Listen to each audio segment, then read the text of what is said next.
Trump surrounding himself with Nazis, neo-Nazis. First week is finally over. We have a lot to look back on and see if this is actually going to be a productive presidency. And then on top of that, we got a little bit of funny stuff going on all around the country with some pretty good football being played. We'll talk about all that and some more. I'm your host, Sal Asante. This is the We The Patriots Podcast.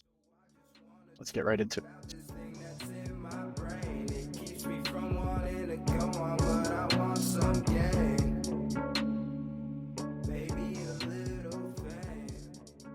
So, for those of you who may not have seen it, I would like to first just share with you a video of something that Elon Musk did, and I want your comments on it. So, here it goes. And I just want to say thank you for making it happen. Thank you.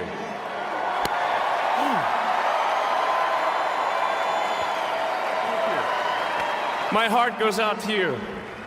So, after seeing that, again, I want your guys' thoughts because I am of the opinion, you can go get a fuller flesh out of my ideas here because I actually participated. If any of you have heard of a guy who goes by the name of Hotep Jesus, he was actually a former guest of Joe Rogan. I hopped onto a space of his. If you haven't heard of a space, basically like a live podcast over on X, and had a somewhat, I would say just on that, about a hour-long conversation that I was a part of. So I'll leave a link to that in the description. But my thoughts are, I'm sorry, I'm not defending Musk in that situation. It looked like a fucking Hitler salute.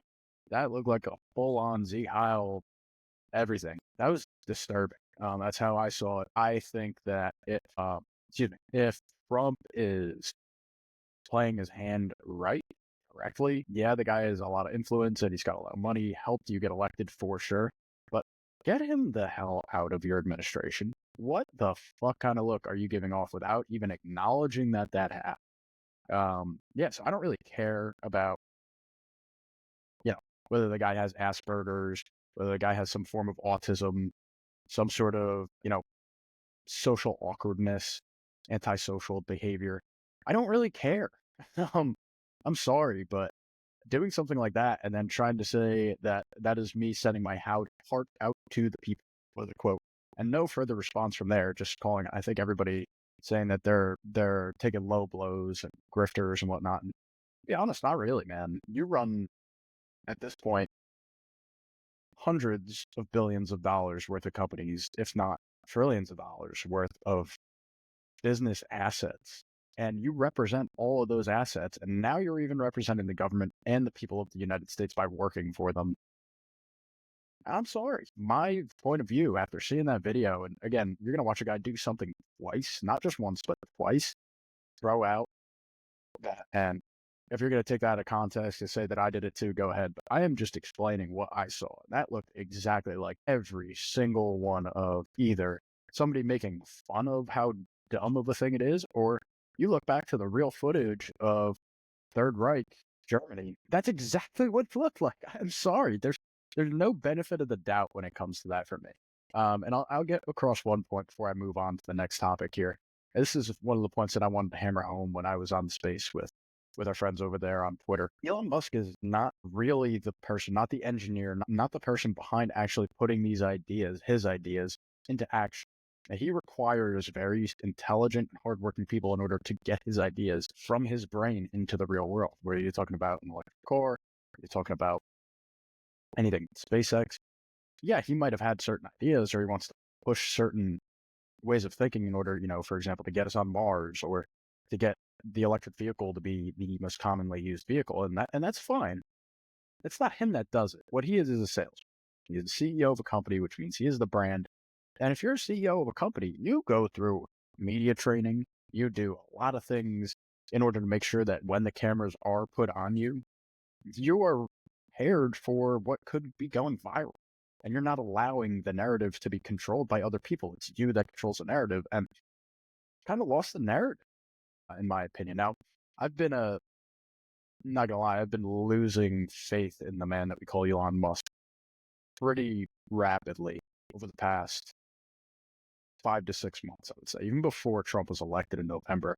You just see this guy who, I don't want to say he used to be a leftist, but he was definitely on the left and almost getting that red pill that a ton of us, people like myself or people our age, if you talk about our age bracket, and sorry to all of you who are older or much younger, but just being honest, the red pill thing was a big thing. It's how a lot of us now so-called conservatives found ourselves swaying over to someone like Trump's disposition is because, well, we got that red pill. We found out that a lot of the stuff that we were taught, either in schools or by people that we trusted, possibly even our parents, is lies, based on lies, and doesn't really ground itself in history, fact, or a combination of the two. It was really just a whole, really holy set of ideas of utopia that is never going to exist.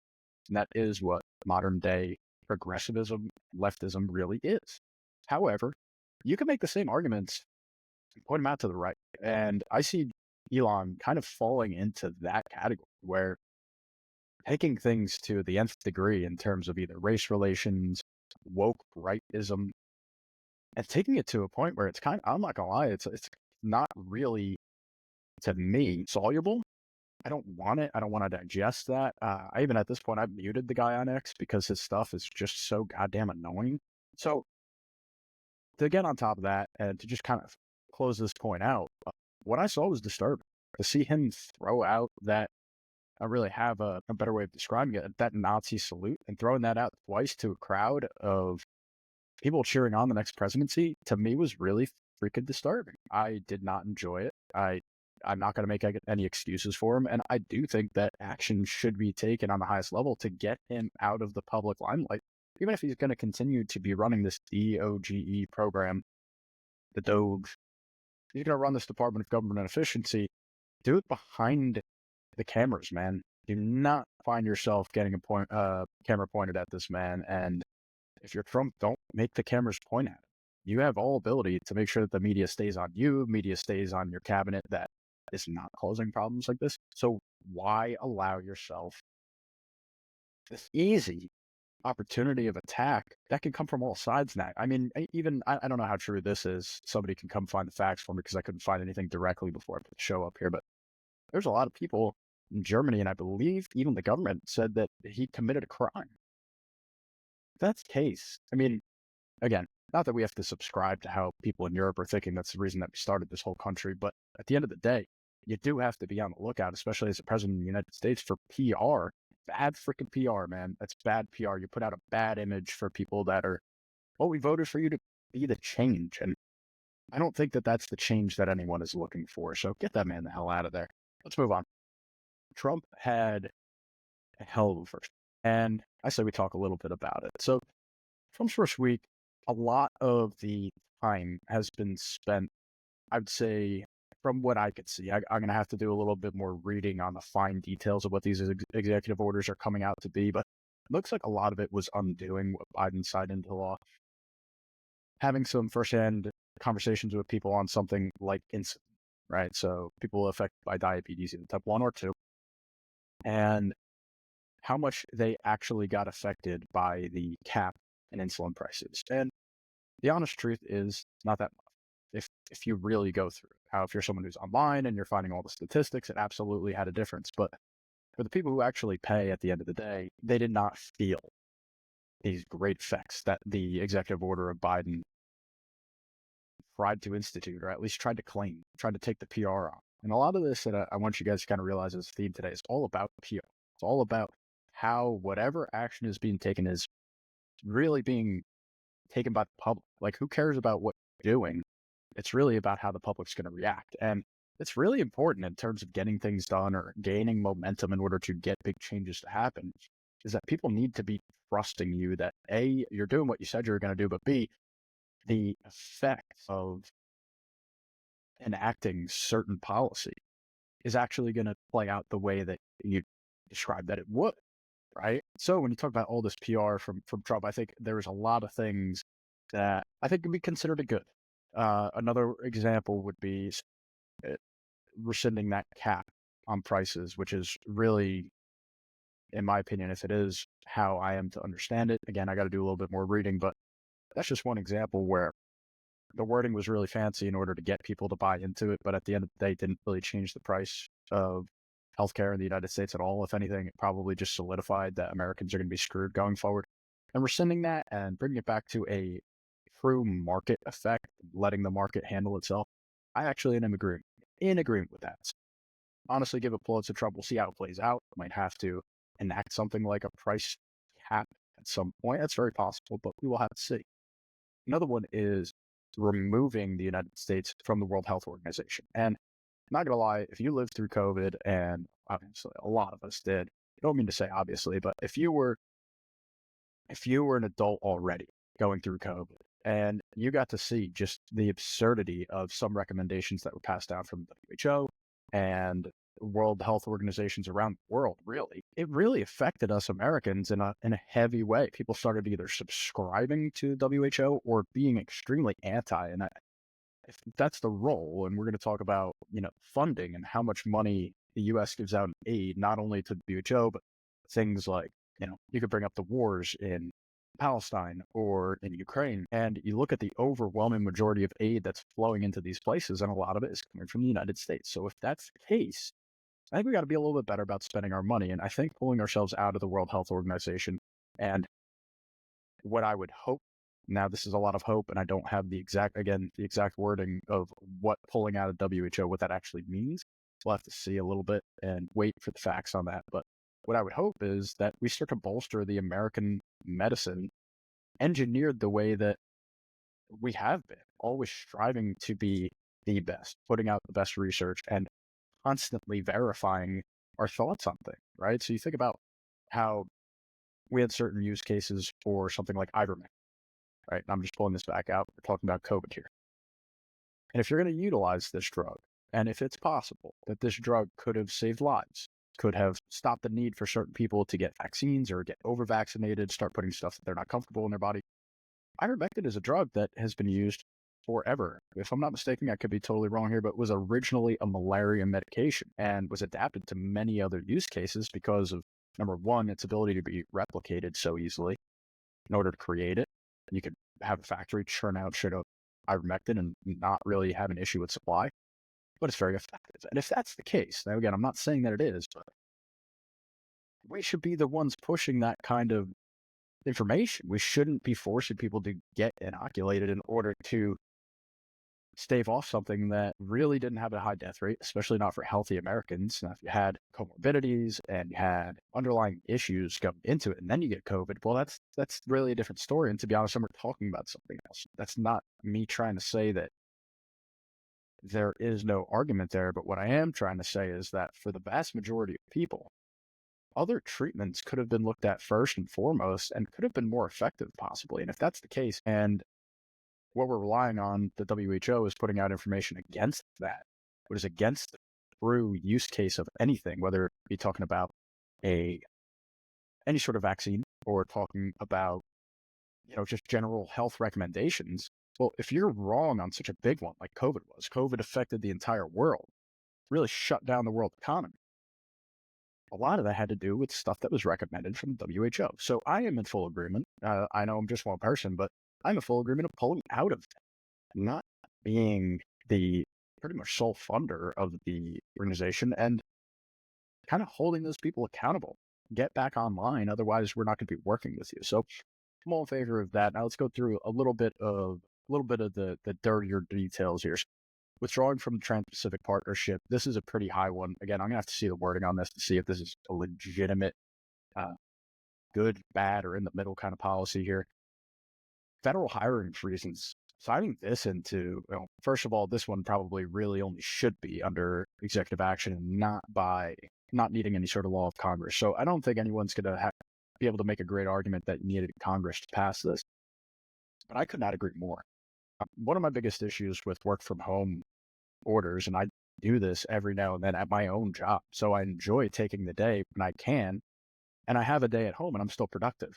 However, you're talking about a government agency and not requiring people to come into the office or not requiring people to actually show up to work, and all you got to do is log into a computer. To me, it takes away a lot of the accountability that's available. And not only that, if your job can be done completely remotely, what are the odds that your job doesn't really need to be a job in the first place? How many computers can just do your job for you? Or Or can we get someone who's more efficient on a computer to do your job on top of their job? And I think there's a lot of cases like that. So not hiring any more federal employees, if that's actually what this is, which we all know that odds are that's not exactly the wording. And I do know that one of the caveats here is that, yeah, we're not going to hire federal employees. However, that excludes the militaries. If we're going to start bolstering up our military and basically pulling funds out from other programs in order to fund that, well, then it's kind of a net zero. Not saying it's good, not saying it's bad. I'm just saying what it is. You can make that out as to what it is, what it can be, how you feel about it. But if you're in agreement that maybe we need to bolster our military, maybe we need to get our actual recruit numbers up, whatever the case may be, if you are of that opinion, then it's probably a good order. Now, again, kind of got to see how it plays out, see, how many people are going to quit because their job is no longer fully remote.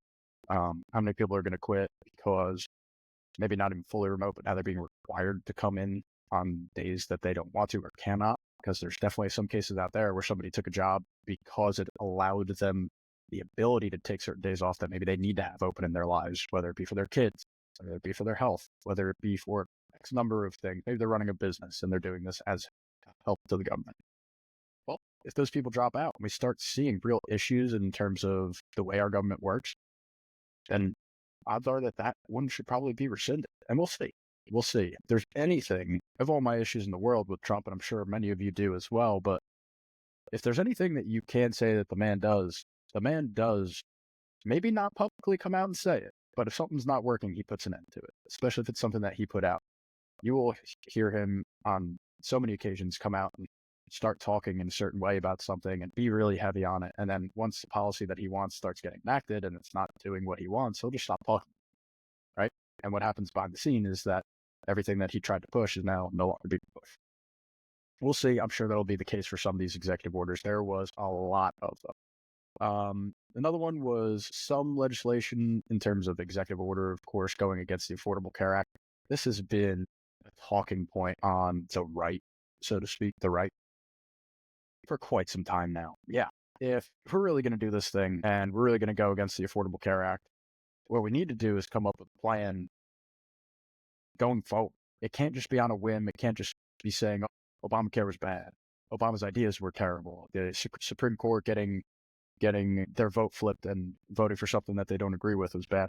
If that's the case, which I'm sympathetic to that argument if you can make a good one, the problem is you do need to replace the system with a new system. You have to have an idea. And where I'm finding a little bit of lack of cohesion here in the Trump administration so far is, what does that look like? Do we have a plan? Do we have something that we want to sell to people that's going to get people, I don't know, bought into our health system, right? We literally had the murder of a CEO of a healthcare provider not too long ago in this country. And the sentiment to this day, I would say, with at least the viral public online, specifically talking about Twitter, people are not happy. They actually side with the killer more than they side with the CEO. And that's a problem. Okay. But it's only a problem because, in my opinion, the government is not selling their position in terms of healthcare very well. They're not putting out a good system to release this failing system that we have now. And there are people who are in medical debt that will never stop paying the government in terms of getting their debt cleared until they die. And maybe their family members are going to have some of this debt burden carried. And to me, it's just not okay. One of those issues where I call myself a conservative, but if we could pay an extra 3-5% taxes and we all have access to the best healthcare in the world, which I do believe America can provide, why are we not doing it? To me, that is a net win. Even the Affordable Care Act does not do that.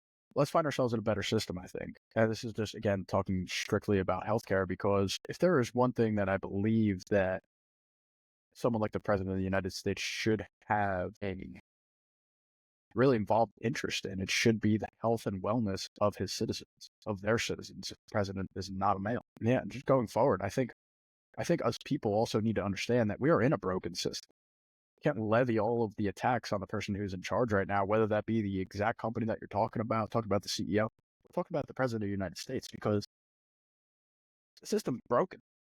They're trying to maneuver in a broken system, and if you're doing that for so long, you're bound to just have countless numbers of issues piling up and becoming bigger and bigger year over year. And I think that's what we look at when we're talking about, Medicare, Medicaid, and Social Security in general. Really, you're talking about failing systems, and the hardest thing to do is when you have a failing system that's still providing some sort of a benefit, is cutting that benefit off.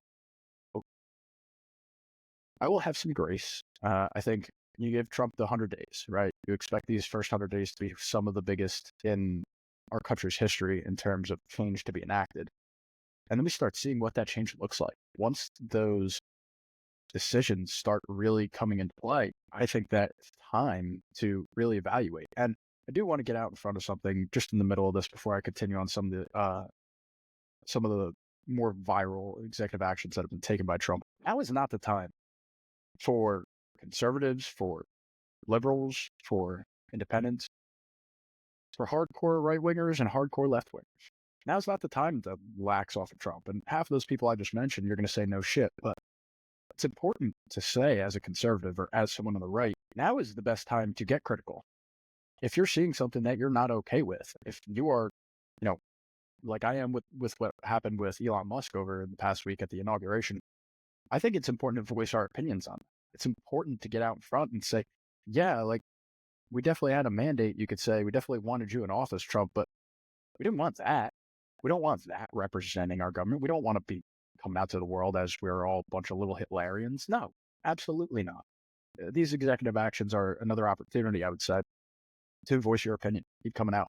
We still do have freedom of speech here in the United States, and I say it is worthwhile for us to all use it. We all have social media to some degree or another. Maybe you don't. Either way, one way that you could do it is talking out on social media, doing something like a podcast like I'm doing here, or you can go talk to your friends, talk to your family, make sure that they are involved in the conversation, and don't just be spewing bullshit.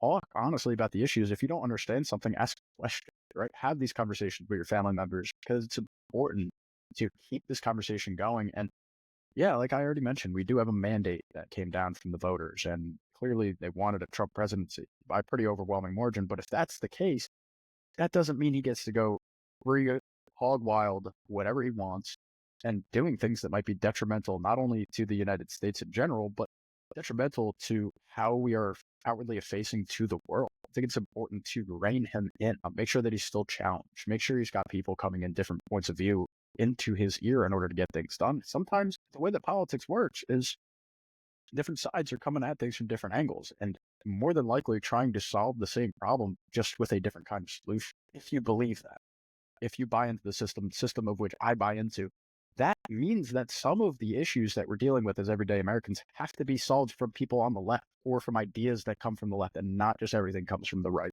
The right is not going to be correct about everything. And it's why, to be honest, one of the better books I think would be to read for some people, even though it's very biased, would be reading. I'll have to tag it because I don't have the exact name in front of me, but the myth of the left and the right, talking about our political system here in the United States and understanding that realistically, most people are somewhere in the middle.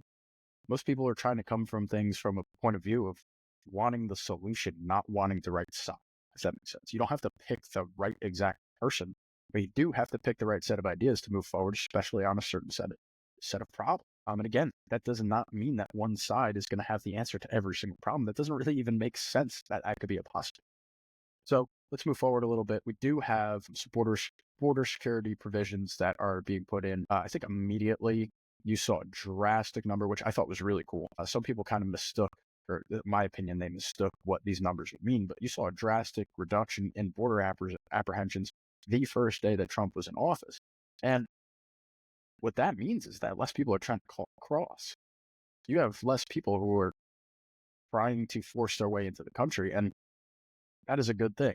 Other people wanted to say, oh, they're just not catching them, they're getting smarter. That doesn't really make any sense because Border Patrol is handling their job, I would say, probably the same way they always have. Doesn't matter who is in office. They're just like us every single day. They go to their job and they get their job done the way that they see fit.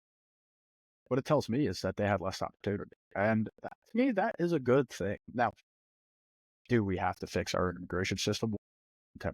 Do we need a better way for legal immigration to occur and for it to be, I would say, like clockwork? Yeah. Yes, 100%. Because here's one of those dirty little talking points that I think we touched on our show with John, but maybe we didn't. And I think it's important to always keep bringing up is that us Americans, our birth rate is declining pretty severely. If we don't get that back up, you can talk about the religious communities needing to do their part or people needing to get more religious in order to have more kids. The reason for people saying that is that people generally speaking of very religious groups, talking about Catholics or very religious Muslims, very religious Jews, they have more kids on average. I don't think that's necessarily the solution. I think as America, one of the biggest things that we already talked about in this show is that the healthcare system needs to get better if people really want to have kids. And why do I say that? It is so damn expensive for somebody to have a child in today's day and age, let alone take care of themselves, take care of their parents, take care of the rest of their family. You're going to add a kid on top of that, and having a kid, your hospital bill might be 20, 30, 50, 60, $80,000 or more if there's any complications. That's a burden that most families just can't swallow. And if that's the case, if we are not having a healthcare system that is, in my opinion, kind of serving that age of people that need to be having children, then how could anybody possibly expect our country to bring our birth rate back up or to want to have children? I think it's important to think about. Now, as an aside to that, if we're not having children and that birth rate is not getting better, we have a lot of work that needs to get done in the United States. And what that means is that we need to come to grips with the fact, and I say this mostly to the people on the right, we need to come to grips with the fact that we need more immigration. We need a better system. And if you're unwilling to hear that argument, or you think we just need to deport all the illegals, well, I'll point to you that there's a good chance that if we deport all illegal immigrants with no restraints, we probably won't be able to eat in 3 to 6 months.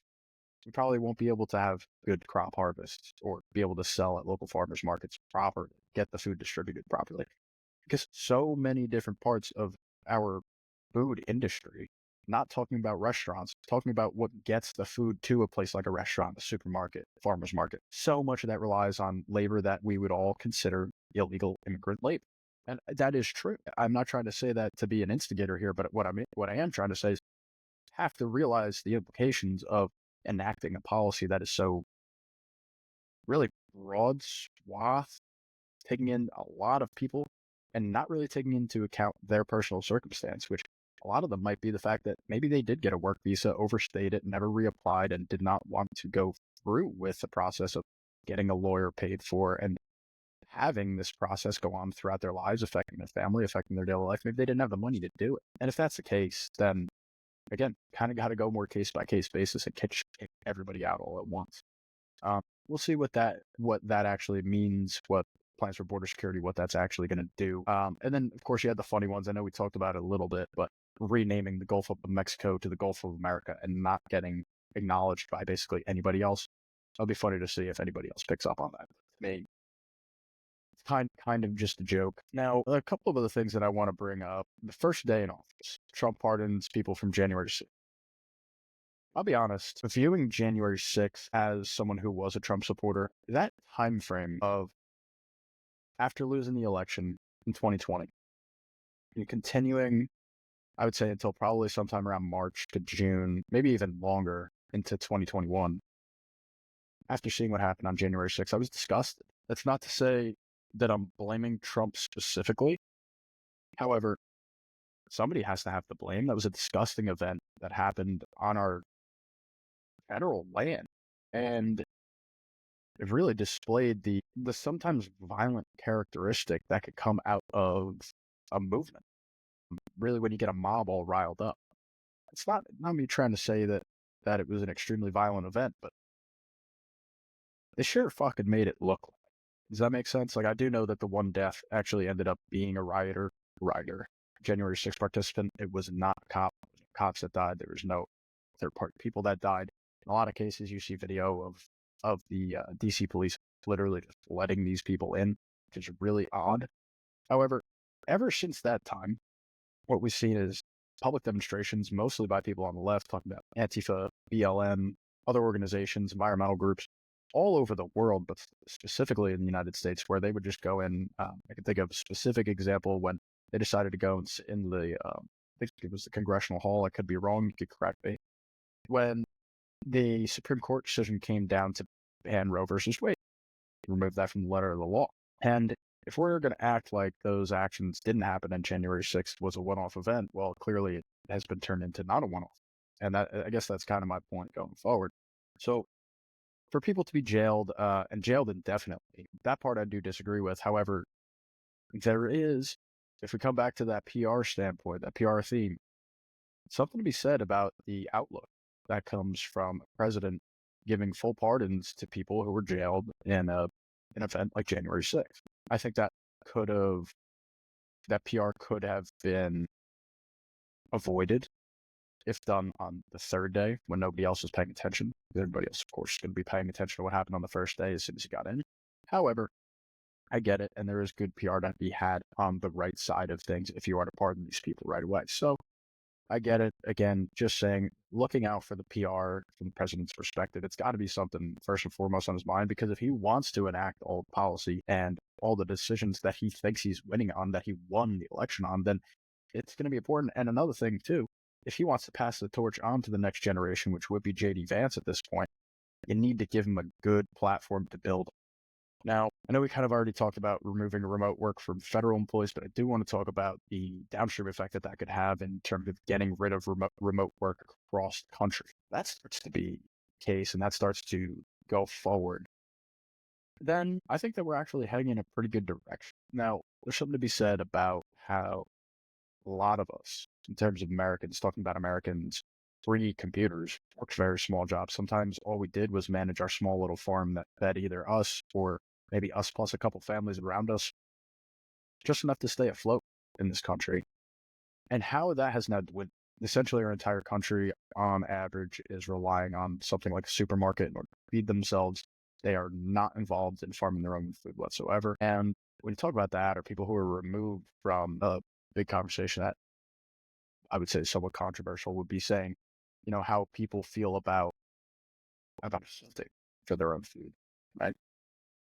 But I think it all kind of ties back to something like a remote work. If you're not going to participate in that workforce, or you're not going to be in person with the people that you work with, you're not going to have to, get home. There's pros and negatives, pros and cons to each side of things. But I would say on the whole, if we start getting away from this idea that you could just work from home, and to be honest, if we're all honest, the people that stayed home from work and taking advantage of the system, a good lot of them were not really doing the amount of work that they knew they had to do. They were taking advantage of this, being behind a screen all day and just doing the bare minimum in order to stay hired. And they employed. And if that's the case, I think it would be good to actually start getting the national public opinion on remote work and kind of putting it in a little bit of a negative stance, because I am of the opinion, and this does not mean that I'm 100% right. I see faults in a lot of my opinions, but I am of the opinion that remote work is, in most cases, is a little bit ridiculous. Now, I don't think that we all need to go band together in a high-rise office in New York City and get together like canned sardines. That's not what I'm saying. But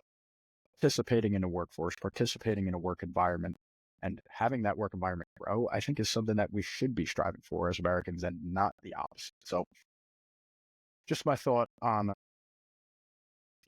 some of that. Some of the things I think that, before I get on to a little bit of funny business that I want to get to, some of the thing that I thought was interesting was I saw, I forget who was playing it, some sort of news channel was playing, and they were talking about just the amount of high profile CEOs, talking about like Elon Musk, of course, but Zuckerberg, Bezos, who's no longer the CEO, but we don't have to talk about that. Very highly influential, very rich people here in the United States being at that inauguration, and what that really means, and how businesses are going to try to play into the Trump economy in order to set themselves up for the next 4 years of success. And my first reaction is no shit. It doesn't matter if Biden won, doesn't matter if Kamala won, doesn't matter if Trump won, doesn't matter if some random people, someone from way out in left field won the presidency.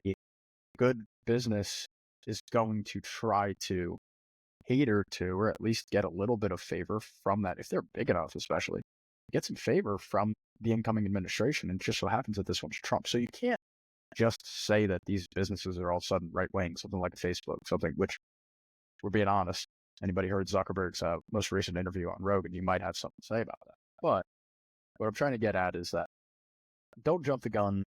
Don't be the people to assume that these businesses are all of a sudden right-wing companies, because that's just not the case. And especially if you're talking about the makeup of these companies and who works there, who is a decision maker there. It's just not the case. They're not right. What they are doing is trying to position themselves in this upcoming economy and this upcoming economic cycle that we're going to be going through under Trump, trying to position them to be successful in that time frame. And you can't blame them for that. They're in the business of making money. All business should be in the business of making money, but these people specifically, they're very fucking good at it. And I can't blame them for setting themselves up for what they're hoping to be success. And yeah, so I got a couple of other things that I wanted to bring up, but I think I'll save them for another show. I didn't realize how long that I'm running. And something I want to do is play a clip for you guys that, I'm sorry, I could not believe that this thing is even real. So let me just play the clip. Let me see. ELGLES, Eagles! Okay. So if you guys don't know who that is, and I had no idea until I saw this clip and had to look into it, that is the mayor of Philadelphia. And if you don't know, the city, has a team going pretty far into the playoffs in football this year. And probably everybody who has any idea about football knows that would be the Philadelphia Eagles. Now tell me, I don't think you need to understand that the Eagles are a football team or need to watch the Eagles as a football team to understand that the word eagle, or eagles in this particular case, is not very hard to spell. And the fact that the mayor of Philadelphia can come out and incorrectly spell the word while being videotaped. Talk about some PR crisis here. What a dumbass. Well, how do I put this the right way? What's the real saying? Is that all publicity is good publicity. And from what I could see, she came out. She actually had another presser today before the game. Came out and got a whole bunch of people on her side. And to be honest, good on her. Because she needed it. Because if you can't spell Eagles, Jesus Christ. I mean, forget about the fact that they're a football team. It is pretty much our national bird, is the bald eagle. And if you're not going to any idea of how to spell that, I don't know that you should be running anything. So good on her for coming out, trying to save the day there with her PR, but my goodness, was that a funny clip. And to be honest, I'm not the happiest person in the world. For anybody who's followed this podcast or any of my other shows in the past, you know I'm a Dallas Cowboy fan, and just watching the guarantee that one of our division rivals was going on to the Super Bowl and we didn't even have a shot, it was very depressing today. Obviously recording this on Sunday here and recording this in the middle of the Bills and the Chiefs game, which looks to be going in the Chiefs' direction. We will see. Yeah, just like an upsetting day as a Cowboys fan, knowing that we have nothing even close to a dynasty. We haven't even returned back to the NFC Championship game in over 30 years. So if that's us, you know what, man, good on them. They can go do whatever. It's just a sad boy day for me. What did make me happier was the fact that the mayor of Philadelphia had no idea how to spell her own representing team name. I thought that was hysterical. So let me know what you guys think in the comments. Other than that, I really don't have too much more for y'all today. Yeah, this was a doozy of a week, had a lot going on, but to be honest, a great week. And I hope that everybody else is having a great start to year 2025. This will be, looks like the last show, unless I pull one out of my ass for middle of this week. This will be the last show of January. So hit me up. Let me know how everything is going for you guys. I hope that you guys are having as good a year as I am starting to have. Yeah, let's just get into it. We're getting into February now. Got a lot of stuff to keep getting done, but I think we as the American people, if you're not sensing that there is a feeling of moving forward, I think you need to surround yourself with some different people, because I think we're heading in a good direction here as America in 2025, and you're either going to jump on the train and ride it out for yourself, or you're going to be hating on it the whole time. Which side do you see yourself? That's all I got for today. I'm your host, Sal Asante. This has been We The Patriots Podcast. Hope you all have a blessed week, great week. See you on the next. I wanna be something, not nothing. Trapped inside my dream and I'm running away from these demons. But the feeling's so good, I'ma keep dreaming.